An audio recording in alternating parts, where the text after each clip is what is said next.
बहुत समय पहले की बात है। सीतलपुर नाम का एक गांव हुआ करता था। वहां पर खेती बाड़ी बहुत अच्छी होती थी और वहां पर हमेशा हरियाली छाई रहती थी। ऐसे ही एक दिन एक साधु बाबा उस गांव में भ्रमण करने के लिए आए हुए थे। वाह, कितना सुंदर गांव है। यहाँ की जमीनें कितनी उपजाऊ है और यहाँ की आबोहवा एक अलग ही संति का अनुभव करवा रही है। चलो कुछ देर यही बैठकर ध्यान लगा लेता हूँ। इतना कह के साधु बाबा वहां मौजूद एक पीपल के पेड्डे के नीचे पालती मारकर बैठ जाते हैं और ध्यान करने लगते हैं कि तभी वहां पर गांव का एक नौजवान आदमी आता है जिसका नाम बिरजू था, जो कि इसी गांव का एक रहवासी था। बिरजू दिल का बहुत अच्छा आदमी था, लेकिन आज पता नहीं क्यों उसने नशा किया हुआ था और उसी नशे के हालत में वो उन बाबा के पास जाता है। ओ बाबा, उठो, यहाँ क्यों बैठे हो? ये मेरी जगह है, जाओ कहीं और बैठो। ओ, सुनाई नहीं दे रहा है क्या? लेकिन साधु बाबा को कुछ भी सुनाई नहीं दे रहा था। वो अपने ध्यान में पूरी तरह से लीन थे। लेकिन तभी बिरजू पास में रखे पानी को बाबा के सर पर डाल देता है। क्यों रे बुढ़ू, अभी तुझे समझ आई? ये मेरी जगह है, जा जाके कहीं और बैठ। बिरजू की ऐसी अपमानजनक बातें सुन साधु बाबा को बहुत क्रोध आता है और वो बिरजू को श्राप देते हुए कहते हैं, जा मूर्ख मानव, तुझे तेरे इस सुंदर सी जगह की तड्डेचप है ना? तुझे इस बात का घमंड है कि यह जगह सुंदर है और यहाँ चारों तरफ हरियाली है। जा मैं श्राप देता हूँ कि अभी से इसी वक्त से ये गांव एक मरुस्थल में बदल जाए और यहाँ की सारी हरियाली मिट जाए। साधु बाबा के इतना कहते कि अचानक से गांव में गर्मी का कहर तेजी से बढ़ने लगता है और देखते ही देखते गांव में होने वाली फसलें और बहाती नदियां सूखने लगती है। और ऐसा होते देख सभी गांव वाले उन साधु बाबा के पास दौड़े चले आते हैं।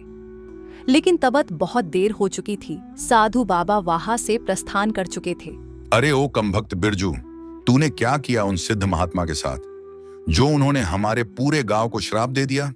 इतना कहे कि बिरजू जो कुछ भी हुआ वो सभी गांव वालों और मुखिया को बता देता है, जो सुन सभी क्रोध में आ जाते हैं और सब गांव वाले मिलकर बिरजू को मारने के लिए जाते हैं। लेकिन तभी गांव का मुखिया वहां पर आके बिरजू को बचा लेता है। जाने दो, ये उस समय होश में नहीं था और इससे ये भूल हो गई। माफ कर दीजिए मुखिया जी, मेरी वजह ये सब हुआ है। मैं नशे में था और मुझसे ऐसा सब कुछ हो गया। हाँ मुखिया जी, मुझे माफ कर दो, ये सब मेरी वजह से हुआ है और अब मैं ही इस गर्मी के कहर को खत्म करूंगा। कृपया मुखिया जी मुझे बचा लीजिए इन लोगों से, नहीं तो मेरे माँ बाप का क्या होगा?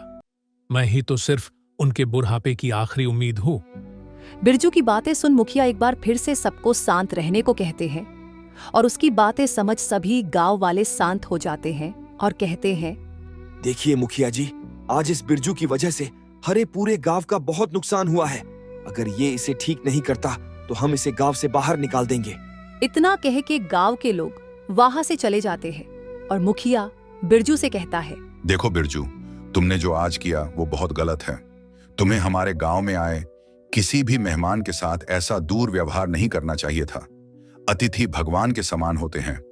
अभी तो मैंने गांव के लोगों को संभाल लिया है, लेकिन तुम जल्द से जल्द उन साधु बाबा को ढूंढो और उन्हें इस श्राप को हटाने के लिए मनाओ। इतना कह के मुखिया भी वहां से चला जाता है। गांव अब एकदम से सूख चुका था। चारों तरफ जहां कभी हरियाली हुआ करती थी, अब वहां चारों तरफ बंजर जमीन थी। ये मैंने आज सच में बहुत बुरा किया। सच कहते हैं लोग, नशा बहुत गंदी चीज है। नशा करने वाले लोग हमेशा पछतावे के अलावा और कुछ नहीं पाते। आज के बाद से मैं अब इसे कभी हाथ भी नहीं लगाऊंगा और मुझे कुछ भी करके उन साधु बाबा को ढूंढकर उन्हें ये सब ठीक करने को मनाना होगा। इतना कह के बिरजू अपने घर चला जाता है।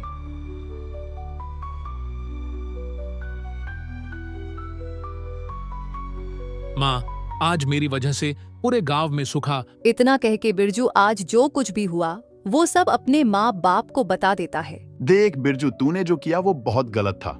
तुझे उन सिद्ध बाबा को ऐसा नहीं कहना चाहिए था और तूने जो उनके साथ किया, मुझे शर्म आ रही है तेरे इस नाकारापन पे। क्यों जी, आप भी तो इतने दिन से घर पर बैठ गए हो। बेचारे ने बचपन से इतनी तकलीफ उठाई है, वो मैं जानती हूँ। हाँ, बिरजू दिल से बहुत अच्छा था, लेकिन उसके पिता को जब बिरजू 10 साल का था तब से एक गंभीर बीमारी हो गई थी, तब से बिरजू ही अपने घर को संभाल रहे था। और आज जो कुछ भी उसने किया था वो सब बस नशे के हालत में किया था। और ये बात मुखिया भी जानता था, इसलिए उसने बिरजू को बचाया। चलो माँ, मैं अभी जाता हूँ। कुछ भी करके मुझे उन बाबा को ढूंढना होगा और उनसे माफी मांग के इस सूखे को ठीक करना होगा। इतना कह के बिरजू जिस तरफ बाबा गए थे वहां जाने लगता है बाबा हमारे गांव के बाहर वाले जंगल में गए हैं। चलो वहीं जाके देखता हूँ। इतना कह के बिरजू जंगल की तरफ चला जाता है और जंगल के गहराई में जाने के बाद उसे वो बाबा एक पेड़िच के नीचे साधना करते हुए दिखाई देते हैं और बिरजू उनके पास जाता है। बाबा जी, मुझे माफ कर दीजिए, मुझसे बहुत बड़ी गलती हो गई। अब मेरी गलती की सजा पूरा गांव भुगत रहा है। कृपया साधु बाबा, आप अपना श्राप वापस ले लें। बिरजू की बातें सुन साधु बाबा अपनी आंखें खोलते हैं और कहते हैं, देख लड्डे कि तूने आज जो कुछ भी मुझे कहा है ना, इसकी सजा तो बहुत बद्धी है। और तेरा सबसे बद्धी गलती तेरा घमंड था। नहीं बाबा जी, मैं उस समय नशे में था और मुझे अपने पिता के इलाज की चिंता थी। उसी वक्त आप मुझे दिख गए और मैं अपने आप को संभाल नहीं सका और आपसे ऐसी बातें कह दी। मुझे माफ कर दीजिए बाबा जी। बिरजू की बातें सुन साधु बाबा को उसके शब्दों और आंखों में सच्चाई नजर आ रही थी और उनके श्राप के वजह से पूरा गांव में सूखा पडिड़ी इष्ट गया था और ये भी तो सही नहीं था। इसलिए उन्होंने बिरजू से कहा, देखो बिरजू, मैं तुम्हें माफ तो कर दूंगा, लेकिन मैं अपने दिए हुए श्राप को वापस नहीं ले सकता। अगर तुम्हें अपने गांव में एक बार फिर से हरियाली करना होगा तो तुम्हें इस जंगल के पूर्व दिशा में जाओ और वहां मौजूद एक सफेद रंग वाला तोते को ढूंढ के लाओ और उसे अपने गांव में रहने को कहो, क्योंकि जहां वो तोता रहता है वहां हमेशा हरियाली छाई रहती है, लेकिन उसे लाना बहुत मुश्किल है। अभी ये तुम्हारे ऊपर है कि तुम उसे कैसे मानते हो अपने गांव में रहने के लिए। ठीक है बाबा जी, मैं उसके पास जरूर जाऊंगा और उसे अपने गांव में रहने के लिए जरूर से मना लूंगा। अभी मुझे इजाजत दीजिए। इतना कह के बिरजू उस सफेद तोते को ढूंढने के लिए चला जाता है। अभी मैं उस तोते को कहाँ ढूंढूं और पता नहीं वो मेरे साथ चलने के लिए मानेगा भी कि नहीं। बिरजू इन्हीं सब ख्यालों के साथ पूर्व दिशा की ओर चलते जा रहा था। ऐसे ही कुछ दूर चलने के बाद उसे एक सफेद रंग का कुछ चमकते हुए दिखाई देता है। वो क्या है जो इतनी तेजी से चमक रहा है? चलो एक बार चल के देखता हूँ। इतना कह के बिरजू उस चमकती हुई चीज के पास जाता है और उसके पास जाते ही वो देखता है कि वो चमकती हुई चीज दरअसल एक पंख है। ये तो एक पंख है, लेकिन ये इतना चमक क्यों रहा है और इस पर ये खून कैसा लगा है? बिरजू अभी ये सोच ही रहा था कि उसे कुछ दूर एक तीर जमीन पर गिरा हुआ दिखाई देता है। लगता है कि किसी ने इस पक्षी को मारा है जिसका ये पंख है, लेकिन ये सफेद और इतना चमकता हुआ पंख आखिर किस पक्षी का हो सकता है? कहीं ये उसी तोते का तो नहीं जिसे मैं यहाँ ढूंढने आया था? हे भगवान, लगता है कि किसी ने उसे पकड़ डीडीएच लिया है। अब मैं उसे कहाँ ढूंढूं? चलो आगे चल के देखता हूँ, शायद वहां कुछ मिल जाए। इतना सोच बिरजू वहां से और आगे जाने लगता है। कुछ दूर और चले के बाद उसे एक आदमी घायल हालत में दिखाई देता है। उसे देख बिरजू उसके पास जाता है। लगता है कि इसे भी उसी तीर से मारा गया है जो मुझे उस पंख के पास मिला, लेकिन अभी ये समय सोचने का नहीं है। मुझे इसकी मदद करनी चाहिए। इतना कह के बिरजू उस आदमी की मदद करता है और उसके छोटों पर वहां मौजूद कुछ हरी पत्तियों को पीसकर उसका लेप लगाता है और कुछ देर बाद उस आदमी को होश आ जाता है। भाई, तुम कौन हो और यहाँ इस जंगल में क्या कर रहे हो और तुम्हें ये चोट कैसे लगी? जी, मेरा नाम रमन है और मैं इस जंगल में अपने मालिक के साथ आया था, जो कि एक तांत्रिक है, और वो यहाँ मौजूद सफेद रंग वाले तोते को मनाने के लिए आए थे। लेकिन जब उस तोन ने उनके साथ जाने से मना कर दिया तो उन्होंने उसे अपने साथ जबरदस्ती करके ले जाने लगे, और जब मैंने उनको ऐसा करने से रोका तो उन्होंने मुझे भी घायल कर दिया और उस तोते को लेकर चले गए। तुम्हारे मालिक उस तोते का क्या करेगा? जी भाई, मुझे ये तो नहीं पता, क्योंकि मेरे मालिक भले ही एक तांत्रिक हो, लेकिन वो बहुत अच्छे हैं और वो उसका कुछ गलत तो नहीं ही करेंगे। पता नहीं क्यों उन्होंने मुझे घायल किया और उस तोतों को भी नुकसान पहुंचने की कोशिश की। चलो, अभी तो ये जवाब हमें तुम्हारे उस तांत्रिक से ही पता चलेगा। लेकिन भाई मेरे मालिक, अगर सच में हमें नुकसान पहुंचने की कोशिश करेंगे तो हम उनका कुछ भी नहीं कर सके, क्योंकि बिना उस पंख के मदद से उन्हें हराना नामुमकिन है। तुम बस मुझे उस तांत्रिक के पास ले चलो, मैं बाकी सब देख लूंगा। इतना कह के दोनों उस तांत्रिक के पास जाने लगते हैं और कुछ दूर चलने के बाद बिरजू को एक गुफा दिखाई देती है। देखो बिरजू, वही है वो गुफा जहां पर मैं और मेरे मालिक रहते हैं। चलो ठीक है, हम अंदर चल के देखते हैं। इतना कह के बिरजू और रमन दोनों गुफा के अंदर चले जाते हैं, जहां जाने पर उन्हें वो तोता एक पिंजरे में बंद दिखाई देता है और उसके सामने एक काले रंग का कपड़े पहने आदमी दिखाई देता है, जो कुछ मंत्र पढ़ रहा था। उसे देख बिरजू जोर से चिल्लाकर कहता है, तांत्रिक जाने दो, उस तोते को, नहीं तो मैं तुम्हें जान से मार दूंगा। बिरजू की आवाज सुन तांत्रिक का ध्यान भी उसके तरफ जाता है, लेकिन वो बिरजू को नजरअंदाज करता है और उसके पास खड़ी डी के रमन को देखकर कहता है, तू जिंदा बच गया, मुझे लगा कि तू वहीं मर जाएगा, लेकिन तो कोई बात नहीं, अभी मैं तुझे मार देता हूँ और फिर इस आदमी से निपटता हूँ। इतना कह के वो तांत्रिक उस पर हमला करने जाता है कि तभी बिरजू अपने पास मौजूद उस तोते के पंख को बाहर निकल आ लेता है और कहता है, हे जादुई पंख, इस तांत्रिक की शक्तियां ले लो और इसे बेदियों से बांध दो। बिरजू के इतना कहते ही उस पंख में से एक रोशनी निकलती है और उस तांत्रिक की सभी शक्तियों को खत्म कर देती है, जिससे वो तांत्रिक नीचे जमीन पर गिर जाता है, जिसे देख रमन उससे पूछता है, मालिक, आपने मुझे मारने की कोशिश क्यों की? मैं तो आपका वफादार शिष्य था ना। मैंने तुम्हें कभी अपना शिष्य नहीं माना और मैं तो तुम्हारा इस्तेमाल कर रहा था उस तोते को पकड़ डसने के लिए, और जब मेरा काम खत्म हो गया तो मुझे तुम्हारी क्या जरूरत। अब रमन को सब समझ आ गया कि आखिरकार उस तांत्रिक ने उसे अपने चंगुल में फंसाया था और वो उसका इस्तेमाल कर रहा था, और वही दूसरी तरफ बिरजू भी उस तोते को पिंजरे से बाहर निकलकर आजाद कर देता है। क्योंकि उस तोते के पास जादुई गुद्दा थे, इसलिए वो बोल भी सकता था, और उसने बिरजू से कहा, तुम्हारा बहुत बहुत शुक्रिया, मैं तुम्हारा एहसानमंद रहूंगा जो तुमने मुझे बचाया। मुझे माफ कर देना, लेकिन मेरा भी तुम्हें बचाने का एक मकसद था, और मैं तुम्हें इसलिए बचाने आया था ताकि तुम्हें अपने साथ ले जा सकूं और अपने गांव पर लगे श्राप को हटा सकूं। कैसा श्राप? तोते के सवाल को सुन बिरजू जो कुछ भी हुआ था वो सब उस तोतव को बता देता है, जिसे सुन तोता उसके साथ जाने के लिए तैयार हो जाता है, और रमन भी उस तांत्रिक को वहीं छोड़ दी अपना जीवन जीने के लिए जंगल से चला जाता है।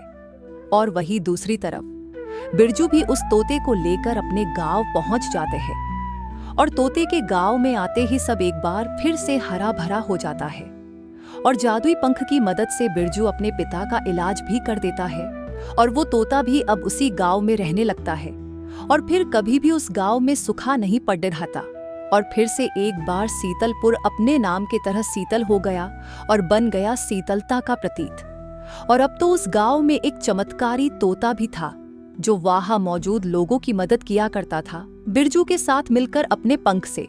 हमें कभी भी अपने जीवन में किसी बुरे लत और गलत संगत में नहीं पड़ना चाहिए, और किसी का अपमान भी नहीं करना चाहिए, और दूसरों की मदद करनी चाहिए, जिससे हमारे साथ हमेशा अच्छा ही होता है।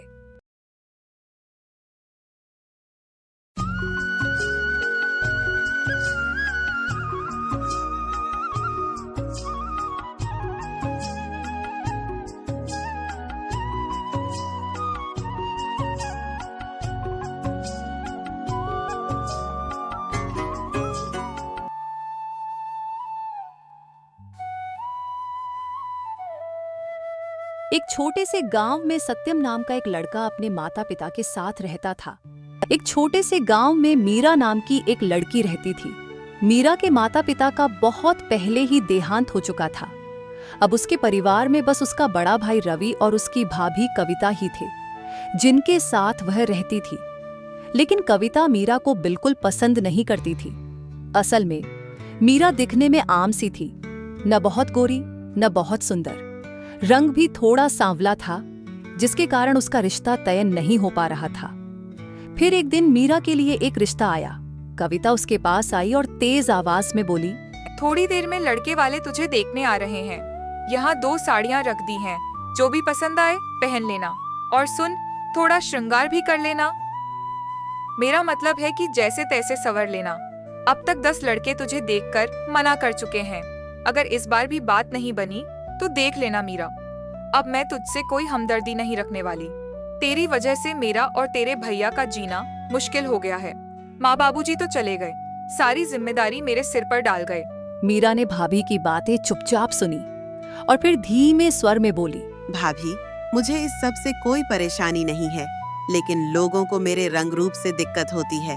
कोई मुझे पसंद नहीं करता।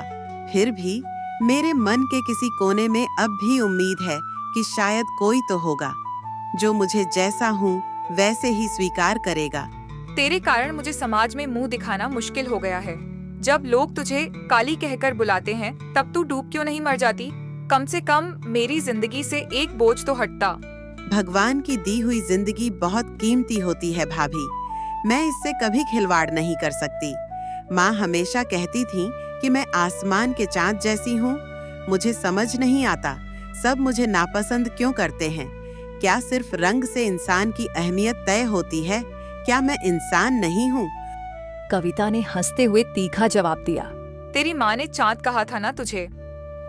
हाँ, लेकिन वो चाँद अमावस्या का था, काला, डरावना और अंधेरे से भरा हुआ।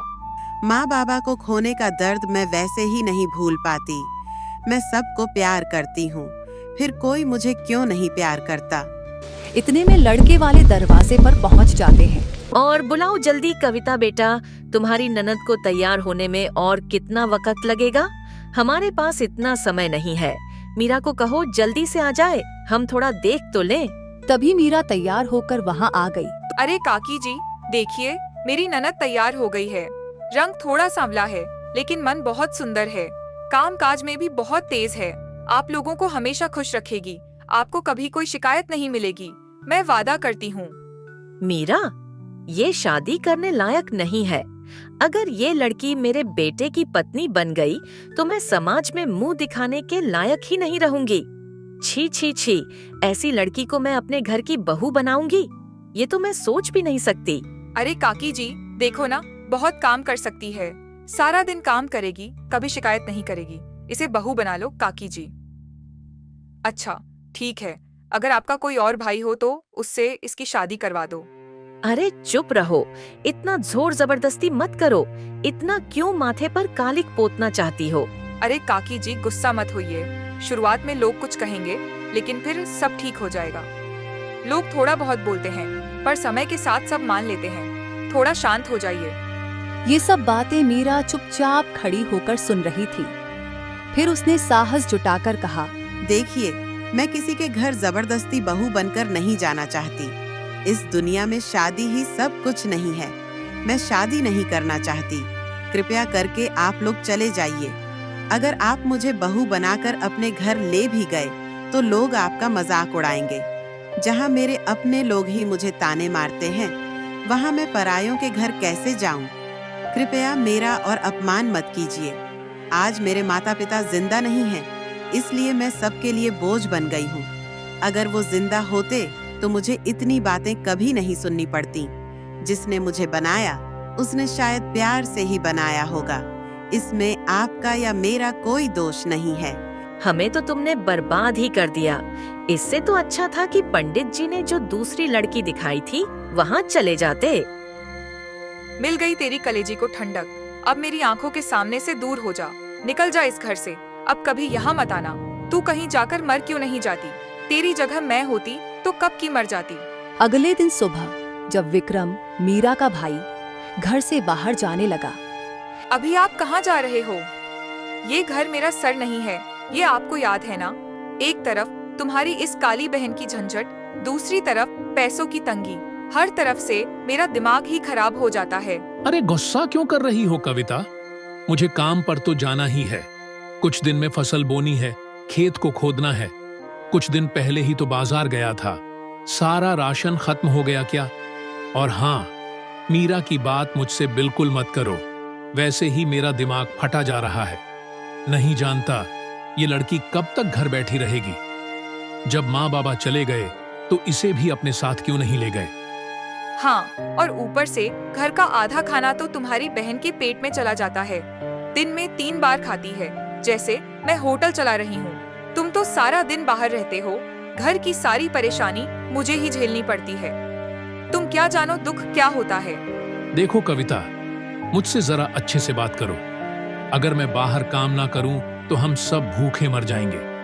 काम करके 2 वक्त का खाना ला रहा हूं, तभी तो खा पा रही हो तुम लोग, वरना कहां से खाती? मीरा को थोड़ा सहन करो। क्या करें, उसे मार तो नहीं सकते। अब तक कितने लड़के वाले आ चुके हैं, सबको मैंने पैसे का लालच दिया, फिर भी कोई उसे स्वीकार नहीं करता। मुझे तो लगता है इसे घर से भगा देना ही बेहतर होगा। कम से कम लोगों की बातें तो नहीं सुननी पड़ेंगी, हर वक्त चिंता भी नहीं करनी पड़ेगी। देखो, तुम्हें जो ठीक लगे वही करो, मेरा दिमाग मत खराब करो। इसे भगा दोगी या सिर पर बिठाओगी, वो तुम्हारी मर्जी है।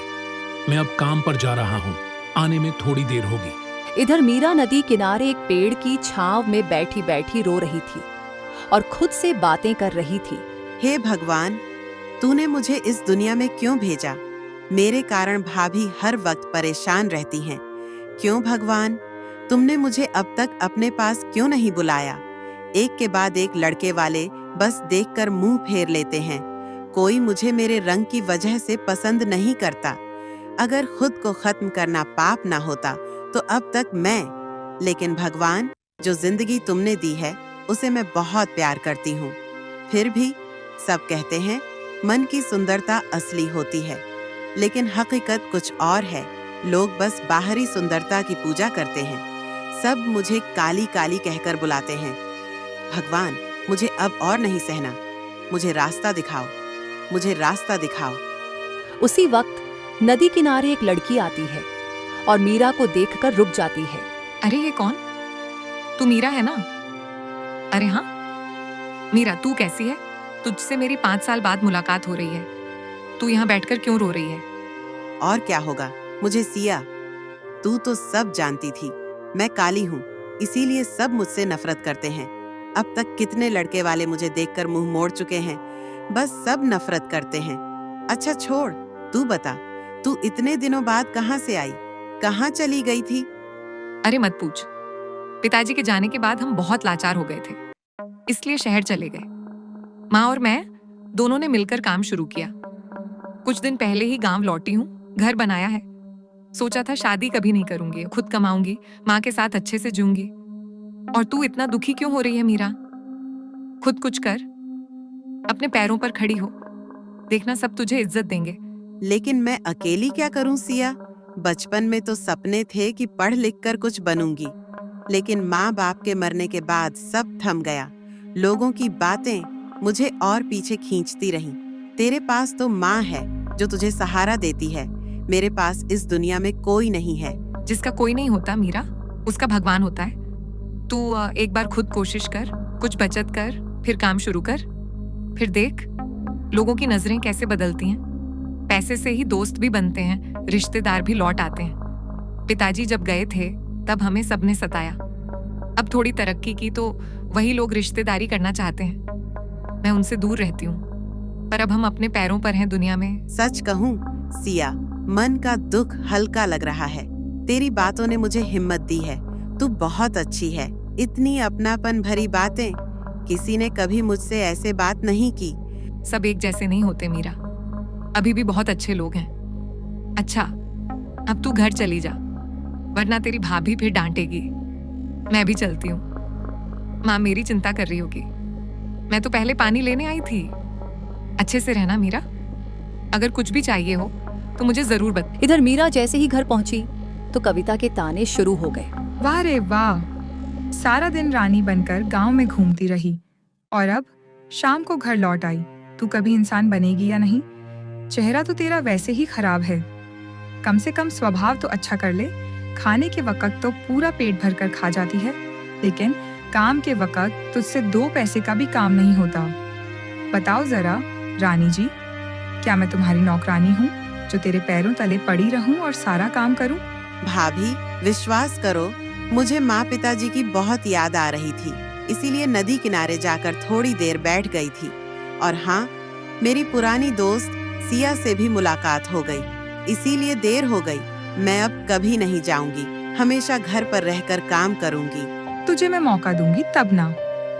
सुन मीरा, आज के बाद इस घर में सिर्फ मैं राज करूंगी।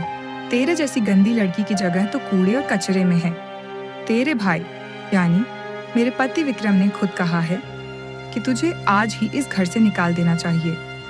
भाभी, मैं इस घर को छोड़कर कहाँ जाऊंगी? मैं तो किसी को जानती भी नहीं, कहाँ जाऊं? मेरे साथ ये अन्याय मत करो भाभी, मुझे इस घर में रहने दो। इस घर में मेरे माँ पिता की बहुत सी यादें जुड़ी हैं। मैं आप लोगों को छोड़कर कहीं नहीं जाना चाहती। अच्छा, इस घर को छोड़कर नहीं जाएगी? रुक जा, अभी बताती हूँ। और फिर कविता मीरा को धक्के मारकर घर से बाहर निकाल देती है। बेचारी मीरा का अब इस दुनिया में कोई नहीं था। वो रोते हुए वहां से चली जाती है। चलती चलती वो एक बड़े सेठ के घर के पास पहुंचती है। कुछ देर वहां खड़ी होकर सोचती है और फिर साहस जुटाकर अंदर जाती है। घर के अंदर से मालकिन बैठी रहती है। तभी मीरा हाथ जोड़कर कहती है, नमस्ते मालकिन, मैंने आपकी बहुत तारीफें सुनी हैं। लोग कहते हैं कि आप बहुत दयालु हो। मैं एक अनाथ लड़की हूँ। मेरा इस दुनिया में माँ बाप कोई नहीं है। एक भाई था, लेकिन उसने भी अपनी पत्नी को ये इजाजत दे दी कि मुझे घर से निकाल दे।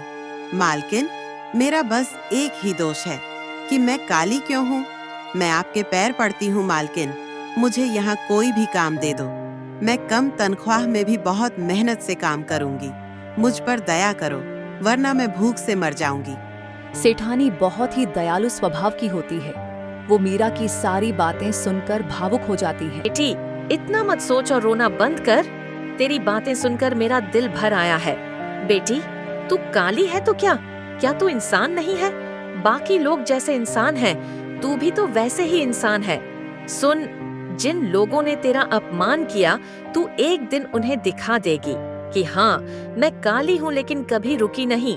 तू उन्हें दिखा देगी कि जो लोग मुझ पर हंसते थे, आज देखो मैं उनसे कितना ऊपर हूँ। आज से तू मेरे यहाँ काम करेगी और मैं तुझे अच्छी तनख्वाह दूंगी ताकि तू कुछ कर सके, कुछ बन सके। जा बेटी, आज से ही काम शुरू कर। एक बात हमेशा याद रखना, मेहनत करेगी तो सफलता अपने आप आएगी। और तू काली है इसलिए कभी खुद को मत छिपाना।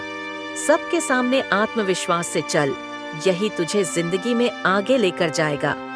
फिर मीरा ने उनके दुकान में काम करना शुरू किया और देखते ही देखते मीरा ने खुद की एक कपड़े की दुकान खोल ली। अब मीरा अपने पैरों पर खड़ी हो चुकी थी।